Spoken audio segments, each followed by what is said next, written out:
ഭൂമിയുടെ ആഴങ്ങളിൽ നടക്കുന്ന നിഗൂഢമായ ചലനങ്ങളുടെ ഫലമായി ഉപരിതലത്തിൽ സംഭവിക്കുന്ന നടുക്കുന്ന കുലുക്കമാണ് ഭൂകമ്പം.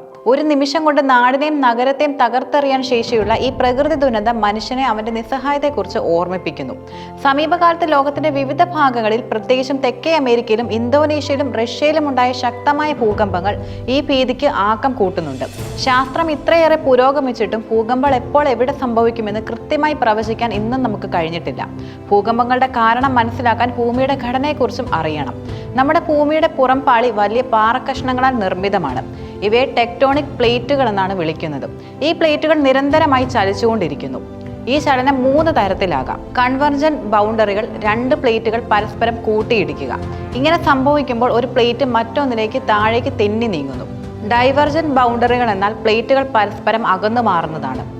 അടുത്തത് ട്രാൻസ്ഫോം ബൗണ്ടറികളാണ്. പ്ലേറ്റുകൾ പരസ്പരം ഉരസി നീങ്ങുക. ഈ ചലനങ്ങൾ കാരണം പ്ലേറ്റുകൾക്കിടയിൽ വലിയ തോതിലുള്ള സമ്മർദ്ദം രൂപം കൊള്ളുന്നു. ഈ സമ്മർദ്ദം അതിന്റെ പരമാവധിയിലെത്തുമ്പോൾ പെട്ടെന്ന് പുറത്തേക്ക് വിടുകയും ഭൂകമ്പമായി അനുഭവപ്പെടുകയും ചെയ്യുന്നു. ഈ ഊർജം തരംഗങ്ങളായി ഭൂമിയിലൂടെ സഞ്ചരിച്ച് നാശനഷ്ടങ്ങൾ ഉണ്ടാകുകയും ചെയ്യും. ഭൂകമ്പത്തിന്റെ തീവ്രത അളക്കുന്നത് റിക്ടർ സ്കെയിൽ ഉപയോഗിച്ചാണ്.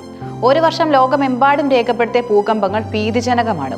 ഓരോ സംഭവം ഭൂമിശാസ്ത്രപരമായ സവിശേഷതകളുമായി ബന്ധപ്പെട്ടിരിക്കുന്നു. തെക്കേ അമേരിക്കയ്ക്കും അന്റാർട്ടിക്കയ്ക്കും ഇടയിലുള്ള ഡ്രേക്ക് പാസേജ് എന്ന ജലാശയത്തിന് സമീപമുണ്ടായ ഭൂകമ്പം ആദ്യഘട്ടത്തിൽ 8.0 തീവ്രത രേഖപ്പെടുത്തി. പിന്നീട് 7.5 ഇത് കുറഞ്ഞു.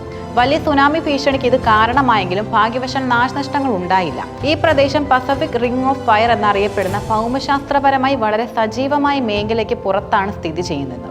എന്നിരുന്നാലും ഇവിടെയും പ്ലേറ്റ് ചലനങ്ങൾ സജീവമാണ്. തെക്കേ അമേരിക്കൻ ഭൂകമ്പത്തിന് ദിവസങ്ങൾക്ക് മുമ്പാണ് ഇന്തോനേഷ്യയിൽ 5.8 തീവ്രത രേഖപ്പെടുത്തിയ ഭൂകമ്പം ഉണ്ടായത്.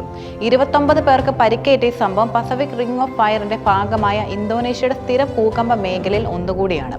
അഗ്നിപർവ്വതങ്ങളുടെ സാന്നിധ്യവും ടെക്ടോണിക് പ്ലേറ്റുകളുടെ നിരന്തരമായ ചലനങ്ങളും ഇന്തോനേഷ്യയെ ഭൂകമ്പങ്ങൾക്കും സുനാമികൾക്കും കൂടുതൽ ദുർബലമാക്കുന്നു. റഷ്യയുടെ കിഴക്കൻ കാംചത് മേഖലയിൽ ഉണ്ടായ 8.8 തീവ്രത രേഖപ്പെടുത്തിയ ഭൂകമ്പം ആധുനിക ചരിത്രത്തിലെ തന്നെ ഏറ്റവും ശക്തമായ ഒന്നാണ്. ഇത് പസഫിക് റിംഗ് ഓഫ് ഫയറിലാണ് സ്ഥിതി ചെയ്യുന്നത്. ഈ ഭൂകമ്പം റഷ്യ, ജപ്പാൻ, ഹാവായ് തുടങ്ങിയ രാജ്യങ്ങളിലെ തീരങ്ങളിൽ വലിയ തിരമാലകൾക്കും കാരണമായി. ഈ ഭൂകമ്പങ്ങൾ ഒറ്റപ്പെട്ട സംഭവങ്ങളല്ല, മറിച്ച് ഭൂമിയുടെ ആന്തരിക ഘടനയുടെ സ്വാഭാവികമായ ചലനങ്ങളാണിവ. എന്നിരുന്നാലും ഇത്തരം ദുരന്തങ്ങൾ തുടർച്ചയായി സംഭവിക്കുന്നത് ജനങ്ങളിൽ ഭീതിയും പരിഭ്രാന്തിയും ഉണ്ടാക്കുന്നു. ഭൂകമ്പങ്ങൾ വലിയ നാശനഷ്ടങ്ങളാണ് ഉണ്ടാക്കുന്നത്. ശക്തമായ ഭൂകമ്പങ്ങൾ കെട്ടിടങ്ങളെ തകർത്തെറിയുകയും ജീവഭയം ഉണ്ടാക്കുകയും ചെയ്യും. കടലിനടിയിൽ സംഭവിക്കുന്ന ഭൂകമ്പങ്ങൾ വലിയ തിരമാലകൾ ഉണ്ടാക്കി സുനാമിയായി രൂപാന്തരപ്പെടുന്നു. 2004 ഇന്ത്യ മഹാസമുദ്രത്തിലെ സുനാമി ഇതിന്റെ ഒരു ഉദാഹരണമാണ്. മലയോര പ്രദേശങ്ങളിൽ ഭൂകമ്പങ്ങൾ മണ്ണിടിച്ചിലിനും പാറവീഴ്ചയ്ക്കും കാരണമാകുന്നു. വൈദ്യുതി, ജലവിതരണം, ആശയവിനിമയ സംവിധാനങ്ങൾ എന്നിവ തകരാറിലാകും. കെട്ടിടങ്ങൾ, പാലങ്ങൾ, റോഡുകൾ എന്നിവയുടെ പുനർനിർമ്മാണത്തിന് വലിയ തുക ചെലവഴിക്കേണ്ടി വരുന്നു. ഭൂകമ്പങ്ങളെ മുൻകൂട്ടി പ്രവചിക്കാൻ കഴിയില്ലെങ്കിലും അവയുണ്ടാക്കുന്ന നാശനഷ്ടങ്ങൾ കുറയ്ക്കാൻ സാധിക്കും. ഭൂകമ്പത്തെ ചെറുക്കാൻ ശേഷിയുള്ള കെട്ടിടങ്ങൾ നിർമ്മിക്കുക.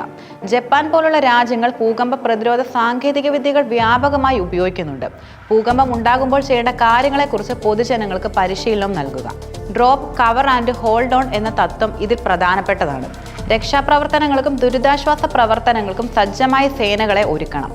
വെള്ളം, ഭക്ഷണം, മരുന്ന്, ഫസ്റ്റ് എയ്ഡ് കിറ്റ് എന്നിവ ഉൾപ്പെടുന്ന ഒരു എമർജൻസി കിറ്റ് വീട്ടിൽ എപ്പോഴും സൂക്ഷിക്കുക. ദുരന്തബാധിതരെ വേഗത്തിൽ സുരക്ഷിത സ്ഥാനങ്ങളിലേക്ക് മാറ്റി പാർപ്പിക്കാനും വൈദ്യസഹായം നൽകാനും വേണ്ട നടപടികളും സ്വീകരിക്കണം. ഈ ഭൂകമ്പ പരമ്പരകൾ പ്രകൃതിയുടെ ഒരു താക്കീതാണ്. കാലാവസ്ഥാ വ്യതിയാനം പോലുള്ള പാരിസ്ഥിതിക പ്രശ്നങ്ങൾ ഇത്തരം പ്രതിഭാസങ്ങളെ സ്വാധീനിക്കുന്നുണ്ടോ എന്ന് ശാസ്ത്രജ്ഞർ പഠിച്ചുകൊണ്ടിരിക്കുന്നു. ഭൂമിയുമായി ഇണങ്ങി ജീവിക്കേണ്ടതിന്റെ പ്രാധാന്യവും ഈ ദുരന്തങ്ങൾ നമ്മെ ഓർമ്മിപ്പിക്കുന്നുണ്ട്. ദുരന്ത നിവാരണത്തിലും ശാസ്ത്ര ഗവേഷണത്തിലും കൂടുതൽ ശ്രദ്ധ കേന്ദ്രീകരിക്കേണ്ടതിന്റെ ആവശ്യകതയാണ് ഈ സംഭവങ്ങൾ വ്യക്തമാക്കുന്നത്.